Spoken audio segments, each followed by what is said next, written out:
നിങ്ങൾ ഇപ്പോഴും കംഫർട്ട് സോണിൽ തന്നെ ഇരിക്കുന്നുണ്ടെങ്കിൽ അതിൻ്റെ പ്രധാന കാരണം പേടി കൊണ്ടാണ്. സോ ഈ ഒരു പേടി നമുക്ക് എങ്ങനെ മാറ്റാം?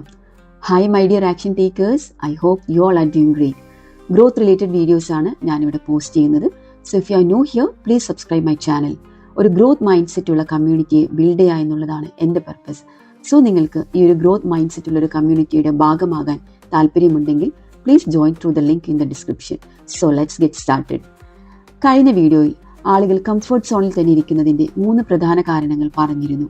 പലതരത്തിലുള്ള പേടി, lack of awareness and lack of support. ഇത് 3ഉമായിരുന്നു ഞാൻ പറഞ്ഞ റീസൺസ്. സോ നിങ്ങൾ ആ വീഡിയോ കണ്ടിട്ടില്ലെങ്കിൽ please go and watch that video first. So നിങ്ങൾക്ക് എന്താണ് പറഞ്ഞതെന്ന് ഒരു ഐഡിയ കിട്ടും. ആ വീഡിയോ പോസ്റ്റ് ചെയ്തതിന് ശേഷം പേഴ്സണലി കുറേ മെസ്സേജസ് എനിക്ക് വന്നു. അതിൽ മെജോറിറ്റി ആളുകളും പറഞ്ഞ റീസൺ പേടി എന്നായിരുന്നു. അവർക്കൊരു കാര്യത്തിലേക്ക് ഇറങ്ങാൻ അല്ലെങ്കിൽ അവരുടെ കംഫർട്ട് സോൺ ബ്രേക്ക് ചെയ്ത് പുതിയൊരു കാര്യം ട്രൈ ചെയ്യാൻ പറ്റാത്തത് അവർക്കുള്ളിലുള്ള പേടി കൊണ്ടാണെന്ന്. സോ ഈ ഒരു വീഡിയോയിൽ പ്രധാനമായും പറയുന്നത് പേടി എങ്ങനെ നമുക്ക് മാറ്റാം എന്നുള്ളതിനെ കുറിച്ചാണ്. Number 1, understand and identify your fear. ആദ്യമേ തന്നെ എന്തിനോടാണ് നിങ്ങൾക്ക് പേടി, എന്തിനെയാണ് നിങ്ങൾ ഭയക്കുന്നതെന്ന് ഐഡന്റിഫൈ ചെയ്യുക. പേടി പലതരത്തിലുണ്ട്. ഓരോരുത്തരുടെയും പേടിയും ഡിഫറെൻ്റ് ആയിരിക്കും. അത് ആദ്യമേ തന്നെ ഒന്ന് ഐഡന്റിഫൈ ചെയ്യുക. ഞാൻ എന്തിനെയാണ് പേടിക്കുന്നത്? സ്വയം ഒന്ന് ചോദിക്കുക. പല കാര്യങ്ങളോടും പേടിയുണ്ടാകും. ഒരു ഗ്രൂപ്പിൽ സംസാരിക്കുന്നതാവാം. ഫെയിലിയറായി പോകുമോ എന്നൊരു പേടി വരാം. ഒരു കാര്യം ചെയ്യുമ്പോൾ മിസ്റ്റേക്സ് വരുമോ എന്നൊരു പേടി വരും. മറ്റുള്ളവർ എന്ത് പറയും, എന്ത് വിചാരിക്കും എന്നൊരു പേടി വരും. സോ നിങ്ങൾ എന്തിനോടാണ് പേടിക്കുന്നത് എന്ന് ആദ്യമേ തന്നെ ഒന്ന് സ്വയം ഒന്ന് റെക്കഗ്നൈസ് ചെയ്യുക. Number 2, identify the source. ഈ പേടി എന്തിൽ നിന്ന് വന്നതാണെന്ന് ഒന്ന് ഐഡന്റിഫൈ ചെയ്യുക. Pin point the root cause of your fear. Past എക്സ്പീരിയൻസിൽ നിന്നുണ്ടായതാണോ, അതോ ആരെങ്കിലും നിങ്ങളെ കുറ്റപ്പെടുത്തിയത് കൊണ്ടാണോ, അതോ നിങ്ങളുടെ വിശ്വാസങ്ങളിൽ നിന്നാണോ, അതോ നിങ്ങൾ നിൽക്കുന്ന എൻവയൺമെന്റിൽ നിന്നാണോ നിങ്ങൾക്ക് ഈ പേടി ഉണ്ടായത്? ആദ്യമേ തന്നെ അതൊന്ന് ഐഡന്റിഫൈ ചെയ്യുക. 2 കാര്യങ്ങൾ ഞാനിപ്പോൾ പറഞ്ഞു.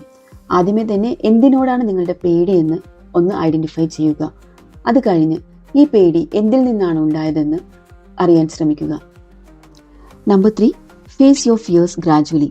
പതിയെ എന്തിനോടാണോ നിങ്ങൾക്ക് പേടി അത് ഫേസ് ചെയ്യുക. ചെറിയ സ്റ്റെപ്സ് എടുത്തിട്ട് ഈ പേടി ഒന്ന് മാനേജ് ചെയ്യാൻ നോക്കുക. ഒരിക്കലും നിങ്ങൾ പേടിയെ അവോയ്ഡ് ചെയ്ത് കളയരുത്. അവോയ്ഡ് ചെയ്യും തോറും അത് നിങ്ങൾക്ക് കൂടി വരികയുള്ളൂ. ഫോർ എക്സാമ്പിൾ, നിങ്ങൾക്ക് സംസാരിക്കാനാണ് പേടിയെങ്കിൽ സംസാരിച്ച് തന്നെ നിങ്ങൾ പ്രാക്ടീസ് ചെയ്യുക. മിസ്റ്റേക്സ് വരുമോ എന്നാണ് നിങ്ങളുടെ പേടിയെങ്കിൽ മിസ്റ്റേക്സ് വരട്ടെ, വീണ്ടും അത് ചെയ്യുക. ഇനി നിങ്ങളൊരു കാര്യം ചെയ്യുന്നതിന് മുൻപേ തന്നെ നിങ്ങൾ തോറ്റുപോകുമോ എന്നോർത്ത് പേടിച്ചിരിക്കുകയാണെങ്കിൽ തോറ്റുപോകട്ടെ, വീണ്ടും അത് ചെയ്യുക. ചെറിയ ബേബി സ്റ്റെപ്സ് എടുത്ത് ഓരോ കാര്യങ്ങൾ ട്രൈ ചെയ്യും തോറും നിങ്ങൾക്കത് അച്ചീവ് ചെയ്യാൻ പറ്റും. നിങ്ങളുടെ കോൺഫിഡൻസ് ആണ് പതിയെ കൂടി വരുന്നത്. Number 4, avoid negative thoughts. Negative thoughts complete ആയിട്ട് അവോയ്ഡ് ചെയ്യുക.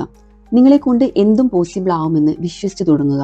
പോസിറ്റീവ് ആയിട്ടുള്ള അഫർമേഷൻസ് നിങ്ങളുടെ നെഗറ്റീവ് തോട്ട്സിനെ റീപ്ലേസ് ചെയ്യാനും നിങ്ങളുടെ കറേജ് കൂട്ടാനും ഹെൽപ്പ് ചെയ്യും. നമ്പർ 5, സെൽഫ് ലവ് കൂട്ടുക. നിങ്ങളാണ് ബെസ്റ്റ് എന്ന് വിശ്വസിക്കുക.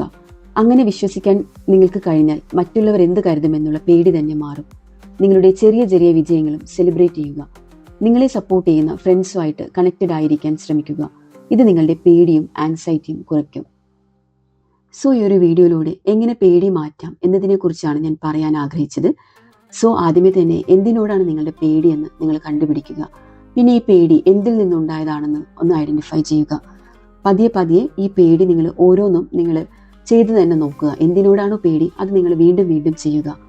പിന്നെ നിങ്ങളുടെ കംപ്ലീറ്റ് ആയിട്ടുള്ള നെഗറ്റീവ് തോട്ട്സ് മാറ്റിയിട്ട് നിങ്ങൾക്ക് എന്തിനും പോസിബിൾ ആകുമെന്ന് നിങ്ങൾ വിശ്വസിച്ച് തുടങ്ങുക.